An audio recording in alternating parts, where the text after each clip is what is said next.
नमस्कार दोस्तों, मैं हूं आपका दोस्त प्रदीप कुमार बांगड़े। आपका इस कार्यक्रम में स्वागत है, जिस कार्यक्रम का नाम है आपके अनुरोध पर। दोस्तों, आपके अनुरोध पर आज मैं आपको बताऊंगा राज कपूर, इनकी जीवन परिचय के बारे में बताऊंगा।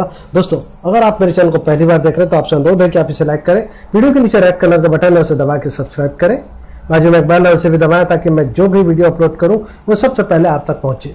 दोस्तों, अगर आप मेरे चैनल को पहले ही सब्सक्राइब कर चुके हैं तो मैं आपका दिल से शुक्रिया अदा करता हूं, धन्यवाद करता हूं, आपका अभिनंदन करता हूं कि आप मेरे चैनल को ध्यान से सुन रहे हैं, देख रहे हैं। दोस्तों, वीडियो अच्छा लगे तो अपने दोस्तों में जरूर शेयर करें। राज कपूर भारतीय सिनेमा के प्रसिद्ध अभिनेता, निर्माता और निर्देशक थे। नेहरूवादी समाजवादी से प्रेरित अपनी शुरुआती फिल्मों से लेकर प्रेम कहानियों को मादक अंदाज से पर्दे पर पेश करके उन्होंने हिंदी सिनेमा के लिए जो रास्ता तय किया, इस पर उनके बाद कई फिल्मकार चले। भारत में अपने समय के सबसे बड़े शोमैन थे। सोवियत संघ और मध्य पूर्व में राज कपूर की लोकप्रियता दंत कथा बन चुकी है। उनकी फिल्म खासकर श्री 420 में मुंबई की जो मूल तस्वीर पेश की गई है, वो फिल्म निर्माताओं को अभी भी आकर्षित करती है। राज कपूर की फिल्मों की कहानियां आमतौर पर उनके जीवन से जुड़ी होती थी और अपनी ज्यादातर फिल्मों में मुख्य नायक वे खुद ही होते थे। राज कपूर का पूरा नाम था रणबीर राज कपूर। 14 दिसंबर 1924 को पेशावर, जो पाकिस्तान में है, यहाँ इनका जन्म हुआ था। राज कपूर का विवाह 1946 में कृष्णा मल्होत्रा से हुआ था। राज कपूर के 5 बच्चे थे: रणधीर कपूर, रितु नंदा, ऋषि कपूर, रीमा कपूर जैन, राजीव कपूर। सन 1935 में मात्र 11 वर्ष की उम्र में राज कपूर ने फिल्म इनकलाब में अभिनय किया था। उस समय वे बॉम्बे टॉकीज स्टूडियो में सहायक का काम करते थे। बाद में वे केदार शर्मा के साथ क्लब बॉय का काम करने लगे। कुछ लोगों का मानना है कि उनके पिता पृथ्वीराज कपूर को विश्वास नहीं था कि राज कपूर कुछ विशेष कार्य कर पाएगा, इसलिए उन्होंने उसे सहायक या क्लब बॉय जैसे छोटे काम में लगवा दिया था। परंतु राज कपूर के साथ रहने वाले एवं बाद के दिनों में राज कपूर के निजी सहायक एवं सहयोगी निर्देशक वीरेंद्रनाथ त्रिपाठी का कहना है कि पृथ्वीराज कपूर हमेशा कहते थे, राज पढ़ेगा लिखेगा नहीं, पर फिल्मी दुनिया में शानदार काम करेगा। आज केदार ने उसे मेरा बेटे होने के कारण काम दिया है, लेकिन एक दिन वो भी आएगा जब लोग राज को पृथ्वीराज का बेटा नहीं बल्कि पृथ्वीराज को राज कपूर का बाप होने के कारण जानेंगे। उस समय के प्रसिद्ध निर्देशक केदार शर्मा ने राज कपूर के भीतर के अभिनय क्षमता और लगन को पहचाना और उन्होंने राज कपूर को सन 1947 में अपनी फिल्म नीलकमल में नायक की भूमिका दे दी।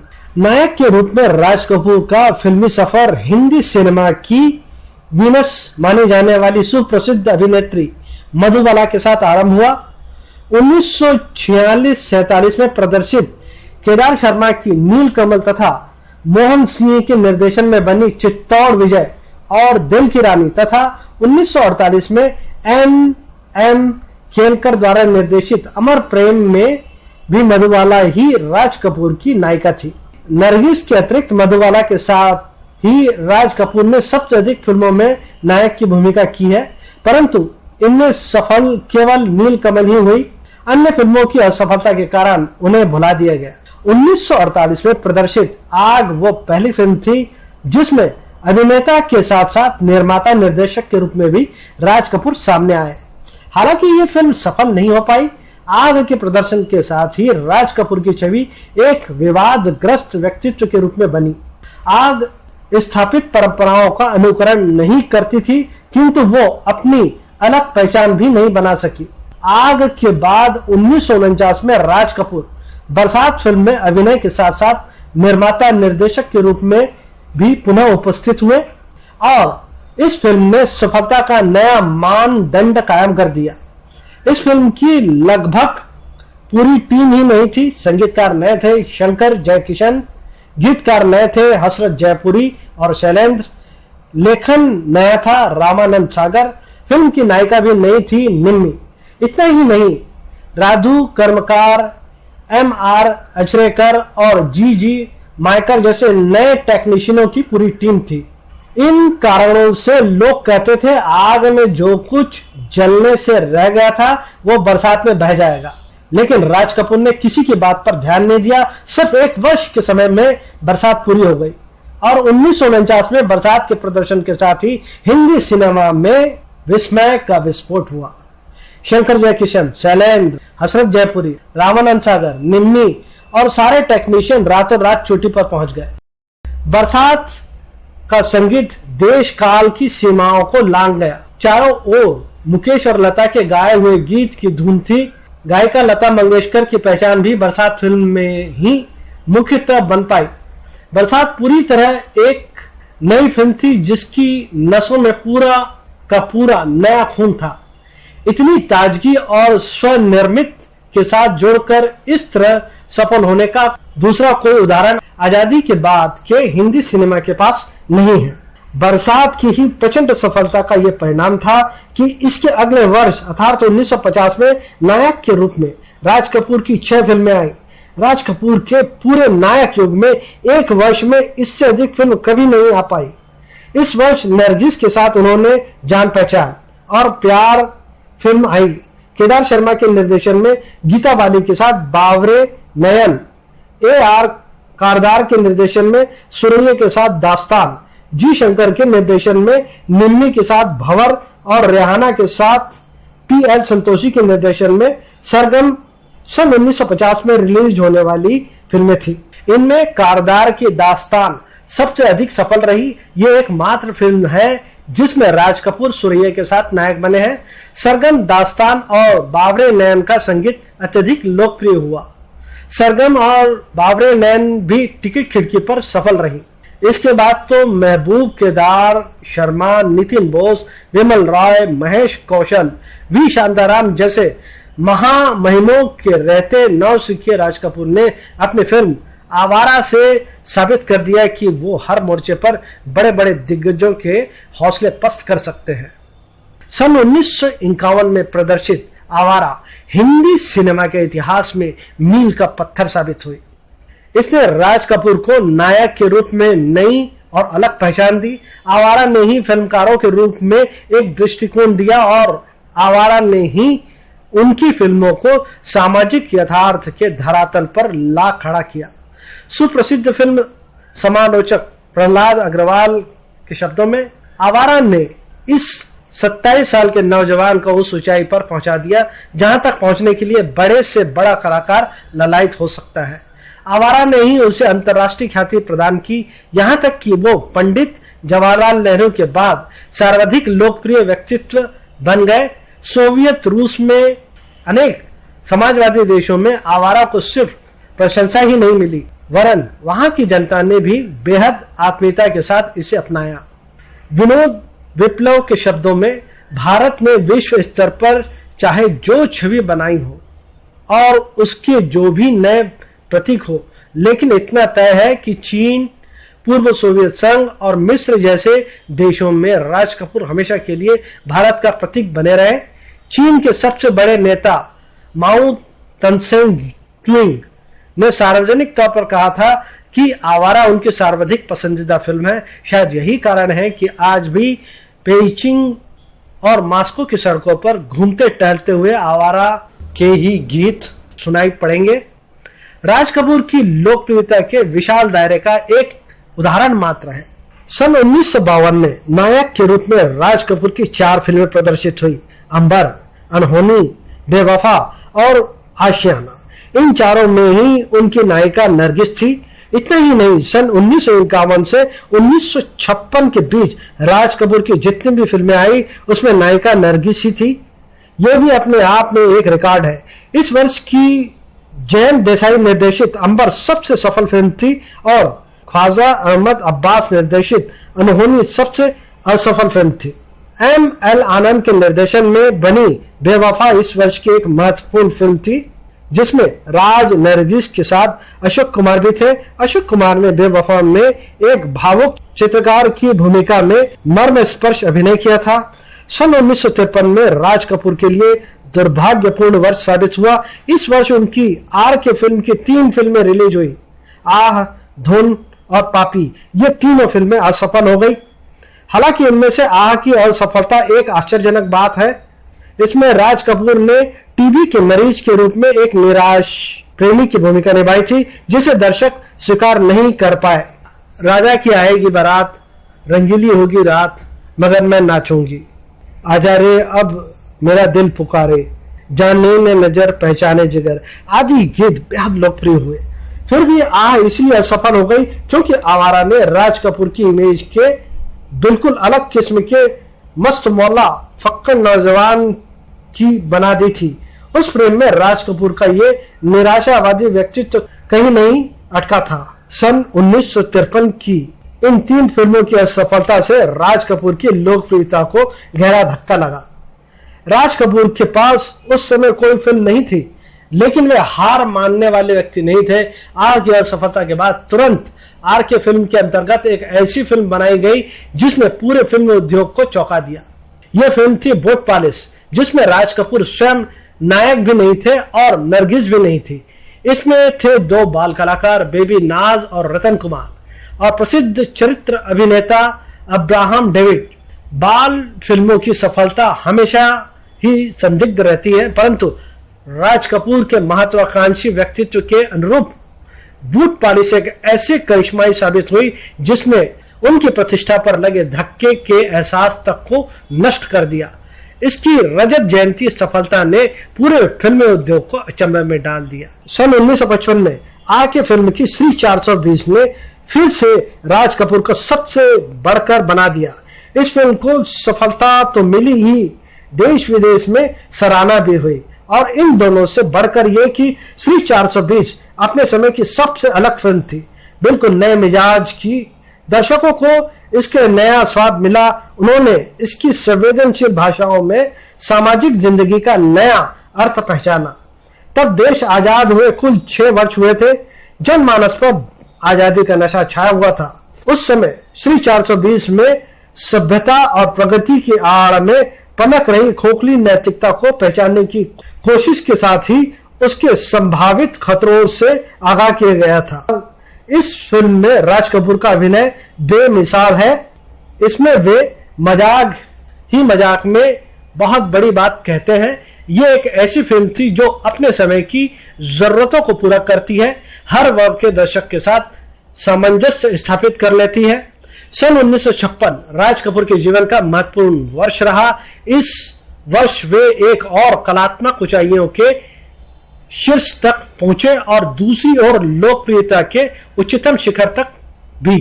वे हिंदी सिनेमा में अपने ढंग का अलग व्यक्तित्व बन गए जिसका कोई मुकाबला नहीं। इस वर्ष उनकी 2 फिल्में प्रदर्शित हुई, जागते रहो और चोरी चोरी। इनमें से व्यावसायिक दृष्टि से चोरी चोरी अधिक सफल रही थी तथा अत्यधिक लोकप्रिय भी। जागते रहो को आरंभ में अधिक व्यावसायिक सफलता नहीं मिली, परंतु यह एक महान फिल्म थी। कालारी वेरी अंतर्राष्ट्रीय फिल्म महोत्सव में सर्वश्रेष्ठ फिल्म का ग्रैंड प्री पुरस्कार मिला। अंतर्राष्ट्रीय स्तर पर पुरस्कार होने के उपरांत हिंदी दर्शक इस फिल्म का नाम सुनकर चौंके और दोबारा प्रदर्शन होने पर पहले की अपेक्षा जागते रहो को अधिक सफलता प्राप्त हुई। उस समय तक अंतर्राष्ट्रीय स्तर पर किसी भारतीय फिल्म को इतना बड़ा पुरस्कार प्राप्त नहीं हुआ था। ये पुरस्कार मिलने के बाद ही हिंदी जगत में जागते रहो का भरपूर स्वागत किया गया। कला समीक्षकों ने इसे हिंदी फिल्म की महत्वपूर्ण उपलब्धि माना। फिल्म विशेषज्ञ प्रदीप चौबे के अनुसार ऑस्कर अवार्ड यदि सचमुच ही वैश्विक श्रेष्ठता का मापदंड हो तो जागते रहो आज भी उसके हकदार है। हालांकि भारतीय सिनेमा के वातावरण को इस सब की जरूरत नहीं, क्योंकि पुरस्कारों की नियति खुद भी बहुत दरिद्र होती आई है। उधर राज कपूर को भी शायद ही कभी पुरस्कारों की एशना रही हो। सन 1957 में दक्षिण भारत के प्रसिद्ध निर्माता निर्देशक एल.वी. प्रसाद की पहली हिंदी फिल्म शारदा में राज कपूर के साथ नायिका के रूप में मीना कुमारी आई। यह फिल्म भी सफल हुई तथा इसने रजत जयंती मनाई। शारदा में मीना कुमारी ने उस त्याग में भारतीय नारी की भूमिका निभाई है जो परिस्थितिवश उसी व्यक्ति के पिता से विवाह करने के लिए मजबूर हो जाती है जिससे वो प्यार करती है, जिसे पति के रूप में पाना चाहता था। उसे बेटे के रूप में पाती है, वो दृश्य जिसमें राज कपूर मीना कुमारी को पहली बार मां कहकर संबोधित करते हैं, दिल को दहला देने वाला है। सन 1958 में राज कपूर की 2 फिल्में प्रदर्शित हुई, परवरिश और फिर सुबह होगी। इन दोनों ही फिल्मों में उनकी नायिका माला सिन्हा थी। ये दोनों ही फिल्में व्यावसायिक दृष्टि से सफल नहीं हो पाई।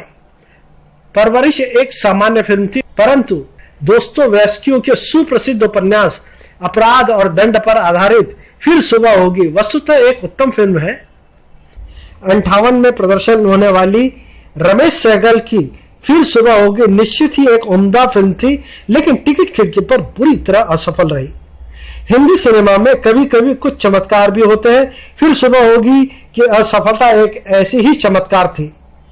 इसमें राज कपूर और माला सिन्हा ने उत्कृष्ट अभिनय किया था। रमेश सहगल का निर्देशन भी सक्षम था और इसके साथ ही साहिर लुधियानवी के सारगर्भित भावनापूर्ण गीतों को संगीतकार खयाम ने मधुर धुनों में सजाया था। फिर सुबह होगी में राज कपूर ने अपनी प्रचलित छवि से हटकर संजीदा भूमिका की थी। इस पर फिल्म की असफलता ने उन्हें बाद में पुनः अपने छवि के दायरे में वापस कर दिया। सन 1959 में राज कपूर अभिनीत 5 फिल्में प्रदर्शित हुई, अनाड़ी, 2 उस्ताद, कन्हैया, मैं नशे में हूं और 4 दिल 4 राहें। इनमें से किसी के निर्माता निर्देशक स्वयं राज कपूर नहीं थे। इनमें से ख्वाजा अहमद अब्बास निर्देशित 4 दिल 4 राहें असफल हो गई। अनाड़ी को छोड़कर 3 शेष फिल्में औसत रूप से सफल रही। अनाड़ी का निर्माण L.B. लक्ष्मण तथा निर्देशन सुप्रसिद्ध निर्देशक हरिकेश मुखर्जी ने किया था। यह फिल्म राज कपूर के एक सुखद घटना बन गई। 1956 में नरगिस के अलग हो जाने के बाद 1949 में आकर अनाड़ी ने राज कपूर को फिर अनोखे रूप में प्रस्तुत किया। निराशा का एक दौर समाप्त हुआ और सृजनात्मक का नया अध्याय आरंभ हुआ। इसमें उत्कृष्ट अभिनय के साथ राज कपूर को सर्वश्रेष्ठ अभिनेता का फिल्म फेयर पुरस्कार भी प्राप्त हुआ। सन 1960 में राज कपूर की 3 फिल्में प्रदर्शित हुई, छलिया, श्रीमान सत्यवादी तथा जिस देश में गंगा बहती है। इसमें से श्रीमान सत्यवादी असफल साबित हुई, जबकि भारत पाक विभाजित की पृष्ठभूमि पर आधारित छलिया सफल हुई। जिस देश में गंगा बहती है का निर्माण भी राज कपूर ने ही किया था। यह फिल्म काफी उत्तम तथा सफल सिद्ध हुई। इसमें उत्तम अभिनय के लिए राज कपूर को सर्वश्रेष्ठ अभिनेता का फिल्म फेयर पुरस्कार मिला। इसी फिल्म में भी सर्वश्रेष्ठ फिल्म का फिल्म फेयर पुरस्कार भी प्राप्त हुआ। सन 1961 में राज कपूर की एकमात्र फिल्म प्रदर्शित हुई, नजराना। 1962 में आशिक। नजराना मद्रास के सुप्रसिद्ध निर्माता निर्देशक श्रीधर की पहली हिंदी फिल्म थी, जिसमें राज कपूर की नायिका थी वैजयंती माला। प्रेम और कर्तव्य के अद्वितीय को प्रस्तुत करने वाली नजराना में राज कपूर ने लंबे समय के बाद गंभीर भूमिका निभाई थी। ये अभिनय की दृष्टि से उनकी महत्वपूर्ण फिल्म है। आशिक ऋषिकेश मुखर्जी के निर्देशन के बावजूद अस्त व्यस्त पटकथा के कारण अधिक सफल साबित नहीं हो पाई। सन 1963 में प्रदर्शित दिल ही तो है तथा एक दिल 100 अफसाने एवं 1964 में प्रदर्शित दूल्हा दुल्हन सामान्य रूप से सफल हुई। दिल ही तो है में मन्ना डे की आवाज में गाया हुआ सुप्रसिद्ध गीत था, लागा चुनरिया में दाग छुपाऊं कैसे। 26 जून 1964 को अखिल भारतीय स्तर पर संगम प्रदर्शित हुई। इसके 100 से अधिक प्रिंट एक साथ रिलीज किए गए। ये निर्माता, निर्देशक तथा अभिनेता सभी रूपों में राज कपूर की पहली रंगीन फिल्म थी। संगम में राज कपूर अपनी बहुआयामी प्रतिभा के साथ उपस्थित हुए। संगम के निर्माता, निर्देशक, संपादक और नायक वे स्वयं ही थे। इस फिल्म के लिए उन्हें फिल्म फेयर सर्वश्रेष्ठ निर्देशक पुरस्कार, फिल्म फेयर सर्वश्रेष्ठ संपादक पुरस्कार भी प्राप्त हुआ। यद्यपि यह राज कपूर की पहली फिल्म थी जिसमें कोई संदेश नहीं था, फिर भी रागात्मक सम्मोहन, नयनाभिराम दृश्यांकन और मधुर संगीत ने मिलाकर इसे घनघोर लोकप्रिय बना दिया। भारत में ही नहीं, यूरोप के अनेक देशों में भी संगम को बहुत सफलता मिली। संगम ने राज कपूर को एशिया का सबसे बड़ा शोमैन बना दिया। संगम में राज कपूर की नायिका सुप्रसिद्ध नर्तकी अभिनेत्री वैजयंती माला थी तथा राजेंद्र कुमार थे, जिनकी भूमिका को अपने उदार स्वभाव के अनुरूप ही राज कपूर ने स्वयं की भूमिका से भी अधिक महत्व दिया था। सन 1966 में राज कपूर तथा वहीदा रहमान अभिनीत तीसरी कसम प्रदर्शित हुई। ये हिंदी साहित्य के सुप्रसिद्ध कथाकार फणीश्वर नाथ रेणु रचित इसी नाम की लंबी कहानी पर केंद्रित थी। इसका निर्माण कवि गीतकार शैलेंद्र ने किया था। फिल्म होने से आरंभ में इसे मुश्किलों से वितरक मिले और बॉक्स ऑफिस पर भी आरंभ में इसे सफलता नहीं मिली। इसी दुख में शैलेंद्र दुनिया से चल बसे, परंतु बाद में लोगों ने इसके महत्व को समझा और सिनेमा हॉल हाउसफुल रहने लगे। ये वो फिल्म थी जिसमें राज कपूर ने अपने जीवन की सर्वकृत भूमिका अदा की। हालांकि इस फिल्म के लिए पारिश्रमिक स्वरूप उन्होंने अपने मित्र कवि गीत कुमार शैलेंद्र से मात्र ₹1 लिया था। तीसरी कसम यदि एकमात्र नहीं तो चंद उन फिल्मों में से एक है जिन्होंने साहित्य रचना के साथ 100% न्याय किया हो। तीसरी कसम को बाद में राष्ट्रपति स्वर्ण पदक मिला। बांग्ला फिल्म जर्नलिस्ट एसोसिएशन द्वारा सर्वश्रेष्ठ फिल्म और कई अन्य पुरस्कार द्वारा सम्मानित किया गया। मॉस्को फिल्म फेस्टिवल में भी यह फिल्म पुरस्कृत हुई। इसकी कलात्मकता की काफी प्रशंसा की गई। सन 1967 में राज कपूर अभिनीत अराउंड द वर्ल्ड और दीवाना तथा 1968 में सपनों का सौदागर प्रदर्शित हुई। ये तीनों ही फिल्में असफल हो गई। इनमें से किसी के निर्माता निर्देशक राज कपूर नहीं थे। दीवाना और सपनों का सौदागर के निर्देशक महेश कौशल थे। सक्षम निर्देशक होने के बावजूद इन फिल्मों में वो अपनी सक्षमता का परिचय नहीं दे पाए और राज कपूर की उत्तम अभिनय क्षमता का सटीक उपयोग नहीं कर पाए। सन 1970 के दिसंबर में आरके फिल्म की अपने समय की सबसे महंगी फिल्म मेरा नाम जोकर अखिल भारतीय स्तर पर एक साथ प्रदर्शित हुई। यह फिल्म राज कपूर के जीवन के सबसे महत्वाकांक्षी फिल्म थी। फिल्म समालोचक प्रहलाद अग्रवाल के शब्दों में, एक निर्माण के तौर पे उन्होंने अंग्रेजी की लेफ्ट नो स्टोन अनटर्न्ड कहावत चरितार्थ की मेरा नाम जोकर राज कपूर के सपनों का एक ऐसा तमाशा था जिसे वो एक साथ कलात्मक व्यावसायिक ऊंचाइयों तक पहुंचाना चाहते थे। जोकर असफल हो गई। राज कपूर की जिंदगी का सबसे बड़ा सपना मिट्टी में मिल गया। वो सपना जिसके लिए उसने अपना पूरा अस्तित्व दांव पर लगा दिया था। इस सब के बावजूद जोकर राज कपूर की महानतम कलाकृति है जिसमें उसने अपने व्यक्तित्व, अपने रचनात्मक कौशल और कलाकार की पीड़ा को अत्यंत मार्मिक और सघन अभिव्यक्ति दी है। इसकी रेटिंग 4 घंटा 43 मिनट था। 2 सप्ताह बाद इसे संपादित करके 4 घंटा 9 मिनट किया गया और बाद में इसे काफी छोटा करके लगभग 3 घंटे का संस्करण तैयार किया गया। हिंदी सिनेमा में 2 असफलता की बड़ी हसरत से चर्चा की जाती है, गुरुदत्त की कागज के फूल और राज कपूर की मेरा नाम जोकर। ये दोनों ही फिल्में इनकी सबसे महत्वाकांक्षी फिल्में थी जिन्हें दर्शकों ने नकार दिया, लेकिन 2 पीढ़ियां गुजर जाने के बावजूद वे आज भी मौजूद हैं। उन्हीं दर्शकों को उनकी अगली पीढ़ी को अचंबा कर रही है। मेरा नाम जोकर के साथ ही राज कपूर ने नायक के रूप में फिल्मों से विदा ले ली। इसके बाद उन्होंने कई फिल्मों में चरित्र अभिनेता के रूप में भूमिका निभाई।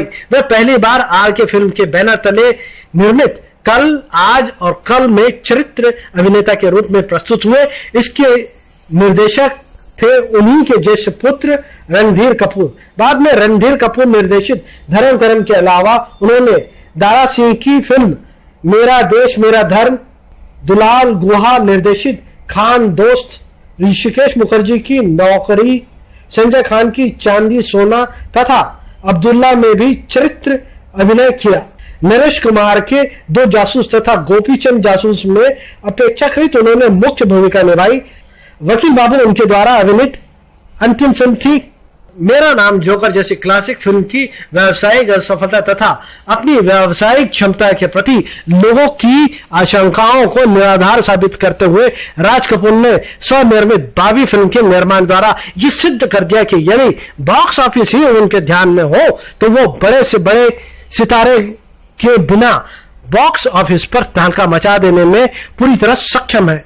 बाबी सन 1973 में प्रदर्शित हुई जो बॉक्स ऑफिस पर सुपरहिट हुई। अपने इस फिल्म में उन्होंने अपने बेटे ऋषि कपूर और डिम्पल कबाड़िया जैसे बिल्कुल नए कलाकार को मुख्य भूमिका में लिया और दोनों ही सुपर हिट स्टार साबित हुए। इस फिल्म ने उस व्यावसायिक सफलता के सारे रिकॉर्ड तोड़ दिए। बॉबी फिल्म की सफलता के बाद राज कपूर ने अगली फिल्म सत्यम शिवम सुंदरम बनाई, जो कि एक बार फिर हिट हुई। इस फिल्म ने यद्यपि रजत जयंती मनाई, परंतु इसके दर्शक और कला पारखियों को निराश ही किया। जितनी आकांक्षाएं इसको लेकर पैदा की गई थी उन पर यह पूरी तरह नहीं उतरी। हालांकि उन्होंने इस फिल्म पर पानी की तरह पैसा बहाया। एक दृश्य को चरम सीमा तक खूबसूरत बनाने के लिए उन्होंने कड़ा परिश्रम किया। इस फिल्म के क्लाइमैक्स में बाढ़ का दृश्य था, जिसे फिल्माने के लिए उन्होंने अपने खर्च से नदी पर बांध बनवाया और नदी में भरपूर पानी भर जाने के बाद बांध तोड़वा दिया, जिसके बाद बाढ़ का स्वाभाविक दृश्य फिल्माया जा सके।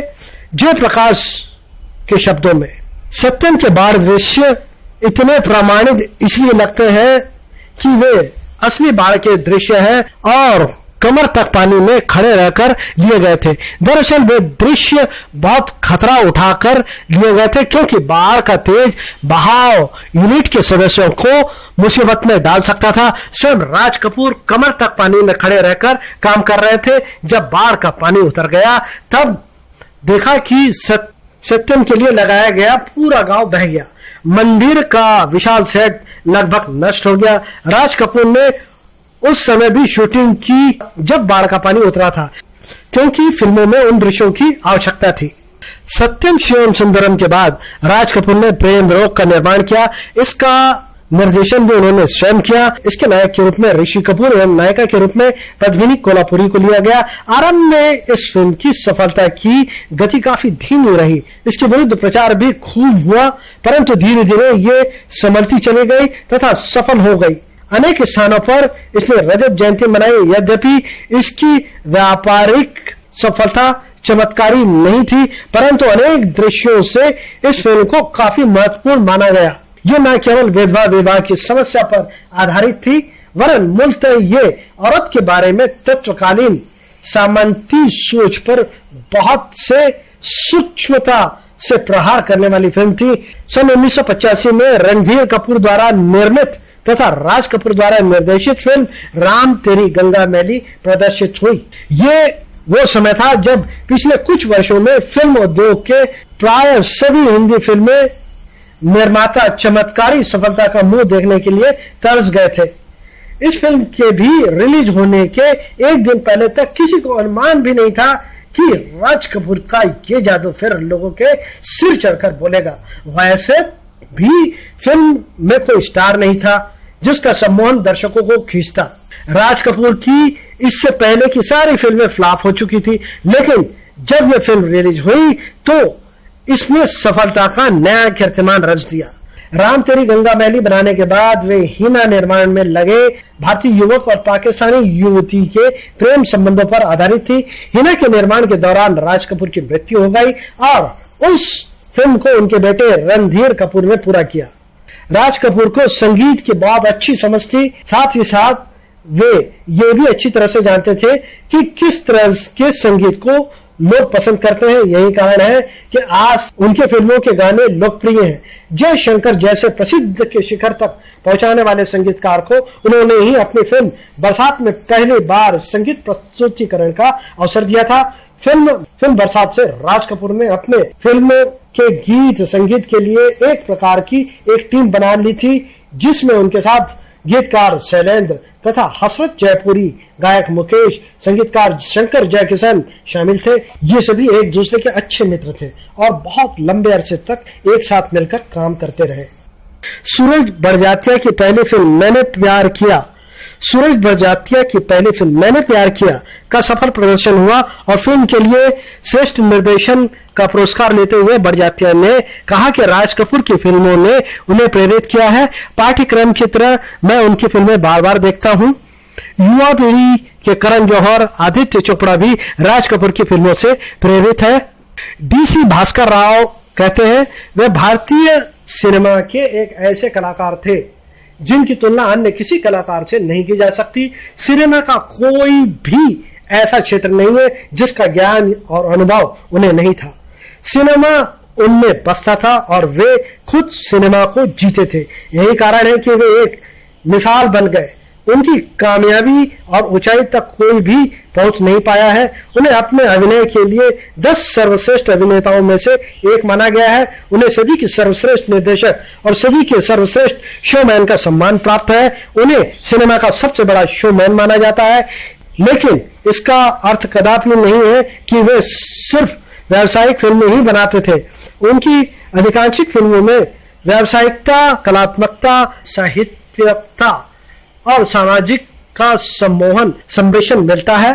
वास्तव में वे एक हरफन मौला सिने व्यक्तित्व थे। उनकी फिल्मों का हर पक्ष इतना सदा हुआ है कि हिंदी सिनेमा का हर दर्शक उन्हें देखकर मंत्रमुग्ध हो जाता है। वे हिंदी और भारतीय सिनेमा के वैसे पहले व्यक्ति थे जिन्होंने उसे एक विश्व मंच प्रदान किया। फिल्म फेयर पुरस्कार 1960 में फिल्म फेयर पुरस्कार अभिनेता पुरस्कार मिला उन्हें अनाड़ी के लिए। 1960 में फिल्म फेयर सर्वश्रेष्ठ अभिनेता पुरस्कार अनाड़ी में। 1962 में फिल्म फेयर सर्वश्रेष्ठ अभिनेता पुरस्कार जिस देश में गंगा बहती है। 1965 में फिल्म फेयर सर्वश्रेष्ठ निर्देशक पुरस्कार संगम। 1965 में फिल्म फेयर सर्वश्रेष्ठ संपादक पुरस्कार संगम। 1972 में फिल्म फेयर सर्वश्रेष्ठ निर्देशक पुरस्कार मेरा नाम जोकर।